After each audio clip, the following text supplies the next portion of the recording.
Welcome back to Architectural Adventures, brought to you by Historic Springfield Society. I'm your host, Kylie. Thanks for joining me as we tour Springfield's architectural curiosities. We're doing something different this month in honor of Historic Preservation Month. We're showing you 3 different methods to research your historic home. You may notice that today we are not in historic Springfield. We are in fact in the Jacksonville Public Library Special Collections on the 4th floor, and we have a special guest with us today as we look at these deed indexes. This is Christy, who is a customer experience librarian, and she's going to share some information with us. Welcome, Christy. Thank you. Thank you. Thank you so much for doing this. So, can you tell us a little bit about what specifically these are? Well, these are microfilms, which is when they would photograph old records to where people could look at them, preserve them, save them. They're looked at on a special machine. So people may remember the huge microfilm machines. It's now on a computer, much easier to use than the ones back there. But these are some of the Duval County records that we have. We have the deed records, the reverse index and the direct index to the deeds. And that means you can look by the person who sold it or the person who bought it. Because one, you may know it by this name or you may know that name. This way you can look by either one. And it goes from about 1901 up to some of them up to 1923. And it at least gives you an idea of what book and page number to find. That's great. I know that those dates specifically for Historic Springfield would be very beneficial for the majority of our research. Now, I see the name Archibald quite a bit on these. So could you tell us a little bit about the Archibald books? Well, from what I've been told, prior to the Great Fire, they were translating some of the deed books onto other books to make it a little bit more condensed. And when the fire occurred, they kind of ran. So these are the ones that they were later able to photograph and film of the ones that survived. These are from the earliest times in Jacksonville up to about 1894. So this is going to be pre-1900 research. And these are available to find. It does have some indexes.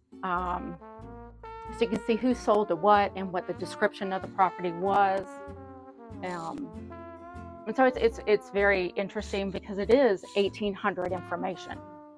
All of these can be found either in microform here at the library to use on our machines, or you can actually look through the deed indexes online through Family Search.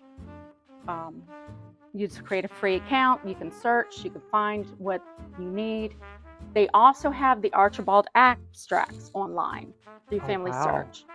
While the deed indexes in the 1900s, you can search from home, the Archibald ones are locked. So you either have to go to a family history center or you go to a family history affiliate center. The Jacksonville Public Library is an affiliate. We're the only public library in Northeast Florida that is an affiliate. So we're rather proud of that. So we get a lot of people in because you can unlock about 500,000 records you can't access from home. Wow. So, and that is available up on the computers on the 4th floor. But the deed indexes and all these, they give you the page number, the book, the people, so you can kind of research and find out who. So then you can go to the courthouse. Okay.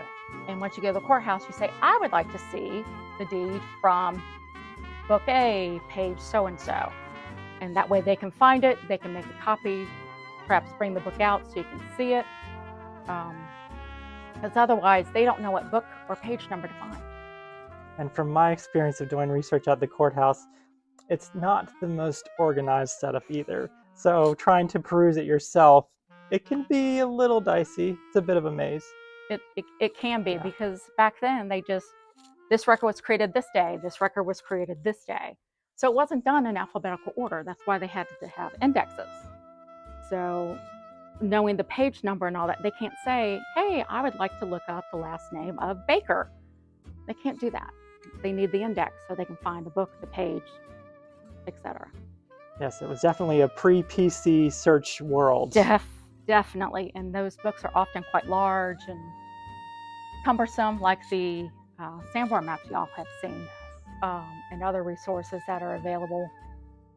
But it's can create some valuable information. You can't always look by the address. Sometimes, because deed records were literally just like when you buy a house, it's the title going from one person to the other. You have a deed for your property, and that's the same thing. Old times, particularly in the 1800s, early 1800s, 1700s, it might be you have Johnson to the left and Baker to the right, and so bounded by this, or this creek, or God help you, this tree. I'm like, how long do they think the tree's going to last? Or a rock or something like that. They'll do some sort of feature to help you know where the boundaries are of the land. Thankfully, we now have much better measurements to know whose property is what and where. So these provide a lot of help in getting to some of that information. Wow, that is incredibly helpful. Well, Christy, thank you so much for having us here. We really appreciate you taking the time to teach us about the deed indexes and how to use them. And thank you all so much for watching. We hope you enjoyed this episode of Architectural Adventures.